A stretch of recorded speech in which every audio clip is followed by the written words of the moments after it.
আসসালামু আলাইকুম। এটিএন বাংলা সংবাদে সবাইকে স্বাগত জানাচ্ছি। আমি ভাবনা আহমেদ। বিশ্ব ইজতেমার প্রথম পর্বের আখেরি মোনাজাত আগামীকাল টঙ্গীর তুরাগ তীরে সকাল ৯টার দিকে মোনাজাত পরিচালনা করবেন বাংলাদেশের মাওলানা জুবায়ের। এজন্য নিরাপত্তা ব্যবস্থা জোরদার করেছে পুলিশ। এদিকে প্রথম পর্বের দ্বিতীয় দিনে ইসলামের বয়ান ইবাদত বন্দেগীতে সময় কাটাচ্ছেন মুসল্লিরা। এদিকে ইজতেমায় এসে এ পর্যন্ত ৩ জন ইন্তেকাল করেছেন।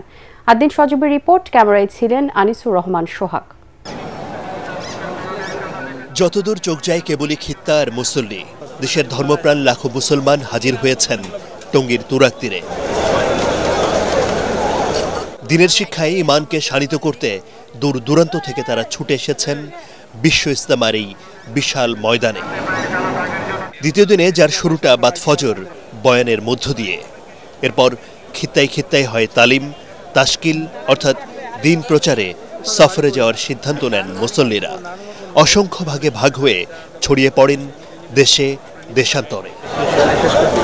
সারা পৃথিবীর বড় বড় মুরব্বীরা আসে এখানে, সেই ধরনের তারাক্কির কথা হয় আর আমরা শুনে আমলে জানতে পারি। আমাদের বাংলাদেশে যে হয় এটি আল্লাহর শুকরিয়া। বয়ান শুই না, আমার মন খুব ভালো লাগছে। এখান থেকে বিভিন্ন ডিস্ট্রিক্টে বিভিন্ন দেশে জমাত আকারে লোকজন জমাতবদ্ধ হয়ে চিল্লা যায়। আখিরাতের কথা স্মরণ হয়, মৌতের কথা স্মরণ হয়। যে শুধু আল্লাহর জন্য এরকম ভাবে অনেক লোক একটা জামাত যারা একত্রিত হয়, আল্লাহ তাআলা তাদের দোয়াকে কবুল করে।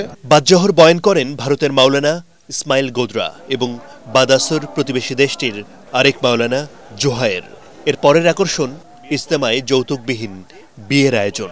যৌতুকবিহীন বিয়ে এটা ইসলামও অ্যালাউ করে না, সুতরাং যৌতুকবিহীন বিয়ে হবে এটাই স্বাভাবিক। তো আলহামদুলিল্লাহ এখানে যেটা চালু আছে দীর্ঘদিন যাবত, এটা সমাজে ছড়িয়ে পড়ুক। মত পার্থক্য থাকলেও তাবলিগ জামাতের মধ্যে বিশৃঙ্খলা চান না কেউই। কেউ যদি একক সিদ্ধান্ত নিয়ে হটকারিতা করে, তখন সবাই মিলে সিদ্ধান্ত কি নেবে, ওকে বাদ দিয়ে দাও। মিলেমিশেই থাকা সবচেয়ে উত্তম। ইসলামের ফরজ কাজে যদি কোনো বাধা আসে, ভুল ব্যাখ্যা করে, তা সেখানে কিন্তু উলামায়ে কেরাম ছাড় দিতে রাজি নন। রোববার সকালে আখেরি মোনাজাতের মধ্যে দিয়ে শেষ হবে এই পর্বের আয়োজন। এজন্য নিরাপত্তা জোরদারের পাশাপাশি ট্রাফিক ব্যবস্থাপনায় সতর্ক অবস্থানে পুলিশ। ভোগড়া বাইপাসে ডাইভার্ট করে দিব, আমরা দৌড়ের এখানে ডাইভার্ট করে দিব, আমরা 300 বোর্ডে এখানে ডাইভার্ট করে দিব। এই 2-3 জায়গায় যখন আমরা গাড়িগুলো ডাইভার্ট করে দেবো, এই মাঝখানে ইজতেমার যে অঞ্চলটুকু সেখানে গাড়ি মুক্ত থাকবে, যানবাহন মুক্ত থাকবে। ফজর নামাজের পর থেকেই হেদায়েতের বয়ান হবে, এরপর নসিহতমূলক কিছু কথার পরে ইনশাআল্লাহ দোয়া হবে। দোয়া পরিচালনা করবেন আমাদের বাংলাদেশের মাওলানা জুবায়ের সাহেব। এবারে দেশের 41টি জেলা এবং ঢাকার একাংশের মুসল্লিরা অংশ নিচ্ছেন, সঙ্গে রয়েছেন বিদেশিরাও। জুবায়েরপন্থীদের দ্বিতীয় ধাপের ইজতেমা চলবে 3 থেকে 5 ফেব্রুয়ারি পর্যন্ত। শান্তির ধর্ম ইসলাম, উত্তপ্ত পরিস্থিতি চান না কেউই, কিন্তু তারপরেও কখনো কখনো এই ইসলামের ব্যাখ্যা কিংবা বোঝাপড়ায় যে বিরোধ তৈরি হয়, তার অবসানও চান অনেকেই। তারা মনে করেন যেন ইসলামের সঠিক বুঝটা সবাই বোঝে এবং দিনের দাওয়াত সঠিকভাবেই সবার প্রচার করে, তাহলেই কল্যাণ। আদ্দিন সজীব, এটিএন বাংলা, টঙ্গীর তুরাগ তীর, Gazipur.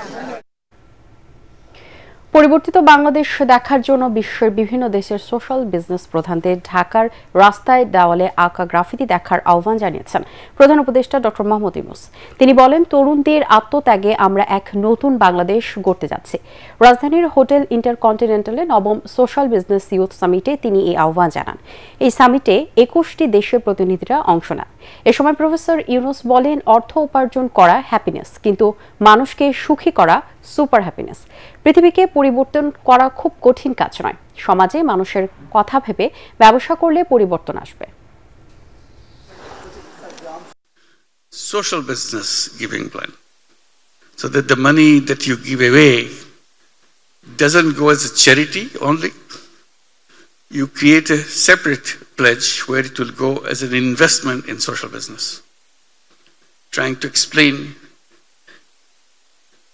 charity money has only one life, but social business money has endless life. You can address the same problem, but money keeps recirculating again and again and touches everybody. Saying that making money may be happiness, I'm sure you remember that. Making money may be happiness, but making other people happy is a super happiness. Titumir কলেজকে বিশ্ববিদ্যালয়ে রূপান্তরের দাবিতে আমরণ অনশন করছেন শিক্ষার্থীরা। এদিকে আজ বিকেল 4টা পর্যন্ত দাবি মেনে নেওয়ার সময়সীমা বেঁধে দিয়েছিলেন তারা। তা না হলে ঢাকা উত্তর সিটি এলাকা অচল করার হুঁশিয়ারিও দেন তারা। সেই সময়সীমা পেরিয়ে যাওয়ার পর পরবর্তী কর্মসূচি ঘোষণা করতে পারেন আন্দোলনরত শিক্ষার্থীরা। দীর্ঘ 28 বছরের সংগ্রামের একদম শেষ মুহূর্তে উপনীত হয়েছে আমরা। আসলেই অনশন শব্দটি তখনই ব্যবহৃত হয় আন্দোলনের একদম শেষ। আমরা শুরু করেছিলাম মানববন্ধন দিয়ে এবং আমরা অনশন দিয়ে শেষ করতে যাচ্ছি। আমাদের যুগ্ম সচিব স্যার আমাদের এখানে আসছিল, তিনি আসার পরে আমাদের দাবির সঙ্গে তিনি একদম মন থেকে একাত্মতা পোষণ করেছেন। আমাদের ডিসিশন একদম ক্লিয়ার, সেটা হচ্ছে আমাদেরকে যেই আশ্বাস দেওয়া হয়েছে 4টা পর্যন্ত সরকার আলটিমেটাম বেঁধে দেওয়া, ওই পর্যন্ত আমরা আমাদের স্বাভাবিক এই অনশন চলতে থাকবে। 4টার পর থেকে আমাদের আমরা পূর্ব ঘোষিত যে আমাদের কর্মসূচি বারাসাত ব্লকেট, সেটা আমরা 4টার পর থেকে কন্টিনিউ চলতে থাকবে। পরবর্তী সংবাদ দেখার আমন্ত্রণ জানিয়ে এখনকার মতো শেষ করছি। এটিএন বাংলার সংবাদ ইউটিউবে দেখতে ব্রাউজ করুন youtube/ATN বাংলা নিউজ। ধন্যবাদ সবাইকে।